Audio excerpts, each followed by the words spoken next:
திருத்தணி சுப்பிரமணிய சுவாமி திருக்கோவிலில் பல மணி நேரம் சுவாமி தரிசனம் செய்ய வெயிலில் காத்திருந்த பக்தர்கள். இன்று ஞாயிற்றுக்கிழமை விடுமுறை நாள் என்பதால் மலைக்கோவிலுக்கு சுவாமி தரிசனம் செய்ய வெளி மாவட்ட மாநிலங்களில் இருந்து படையெடுத்து வந்த பக்தர்கள். முருகப்பெருமானின் 6 படைகளில் திருத்தணி சுப்பிரமணிய சுவாமி திருக்கோவில் 5வது படையாகும்.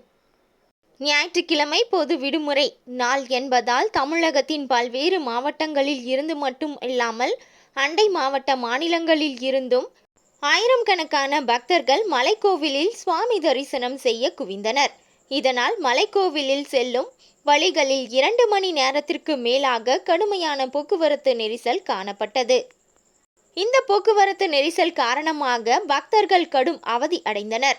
மலைக்கோவிலில் சாமி தரிசனம் செய்ய பொது வழிகளில் மட்டும் 100 ரூபாய் கட்டண வழியில் சுவாமி தரிசனத்திற்கு 2 மணி நேரத்திற்கு மேலாக பக்தர்கள் கடும் வெயிலில் காத்திருந்தனர்.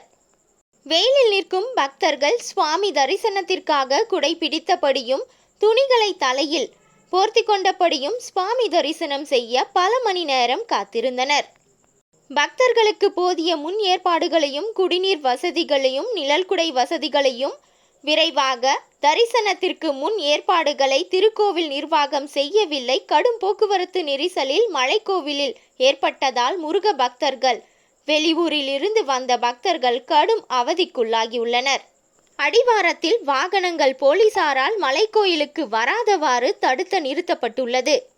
சுமார் 1 கிலோமீட்டர் தூரத்திற்கு பேருந்துகள் எதுவும் கோவிலுக்குள் இயக்கப்படவில்லை.